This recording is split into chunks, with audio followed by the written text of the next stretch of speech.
jërë ngeen jëf yéen a ngi ci seen revue de presse du jour ñu leen di ñaan ngeen xaar ba fin bi ngir mën a xam kawteefu bis bi teg ci commenter like ak abonné wu ci chaîne bi. asalaamaaleykum ñu tàmbalee classe mi xëy fësal ci xëtam wu njëkk ne waa Locafrique dañu daal di porter plainte kii di SAR di société de raffinage ba di ko laaj 170 milliards ci suñuy koppar. corriger erreur u njiitu réew ma woon di maître Abdoulaye Wade du kenn ku dul Macky Sall ndax dafa daal di toog waxtaan ak waa SECA ñi nga xamante ne ñooy exploiter autoroute à péage ba doon jox Sénégal ñaari téeméer dong ci suñuy koppar ndax njiitu réew mi daf ko tegaat ci table bi waxtaanee ko ba fi mu toll ñii ñu ngi jox réewum Sénégal 25% maanaam 800 millions par année bu ñu sukkandikoo ci yéenekaay bii di Sud Quotidien.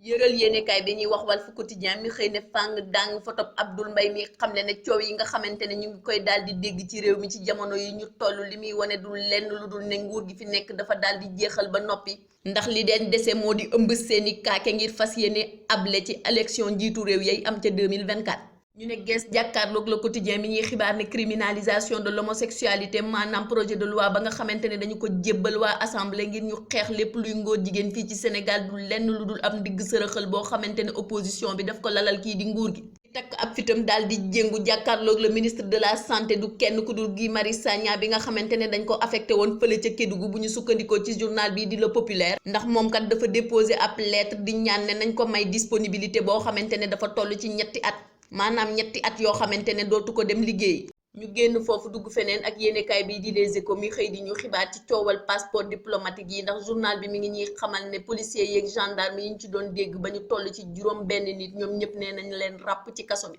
jox bopp waa Sicap Liberté ba mu tàllal leen loxo di laaj mairie ba teg ci tegal leen programme bu mag a mag bu ñu sukkandikoo ci journal boobu di L'Évidence du kenn ku dul Mamadou Ndaw yëral yéenekaay bi ñuy wax le mandat mi ñuy xibaar ne député yi nelawatuñu benn yoon ci jamono yi ñu toll wala sax bu ñuy nelaw li ñuy gént dul lenn lu dul projet de loi bi nga xamante ne mooy xeex wàllum góor jigéen fii ci Sénégal nga xam ne dañ ko teg ci seenu table loolu la ñuy gént ndax askan wi yépp a ngi ubbi seeni bët firi seeni nopp di xool nan la ñuy doxalee mbir moomule.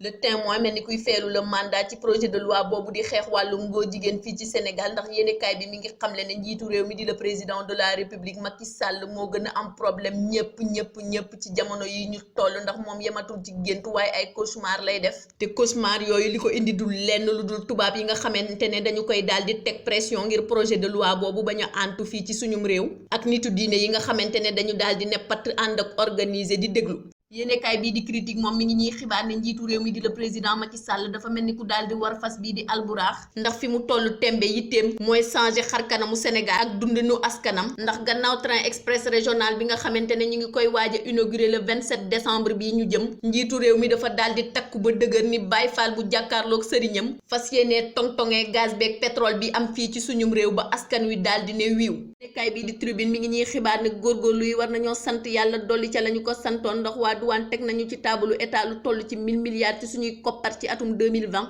waa trésor public moom mel ni ku leen di feelu ndax ñoom dañu daal di teg lu toll ci 1619 milliards loolu nag moo tax yéenekaay bi di xamle ne koppar yooyu nag dafa daal di war a feeñ ci dundinu askan wi. yéenekaay bii di 24 heures mi ngi ñuy xibaar ne réewum Sénégal ab état mafieux la est-ce que yéenekaay bi ne waaw loolu du ko waral du lenn lu dul wuruj bi nga xamante ne mi ngi njaaba njale ci réew mi ci jamono yi ñu toll. ñu tàbbi ci wàllum tàggat yaram ak Mamadou Ali Ndiaye nekk ab coach Balla Gaye 2 mi yëkkati ay kàddoom ci yéenekaay boobu di suñu làmb mi ñuy xamle ne gaynde Géejawaay gi fi mu toll tembe ku mu jàkkaar lool dina la dóor dina la daan yëral yéenekaay boobu di Le Record bi ñuy xamal ne ñaari doomu Sénégal yi di gardien de but boobu ñuy wax Mendy ak kii di Sadio Mané ñoo war a jàkkaarloo ngir jongante finalu Ligue Cup ba ndaw lu métti jeexal ak yéenekaay bi di L'Observateur mi ñuy xibaar ne benn tatoueur moo àndoon ak ñetti élève lu toll ci juróomi fan seen waa kër di leen wër jaaxle bay bëgg a dee fekk ne ña nga ca lu leen neex teg ci di tox lii di yàmba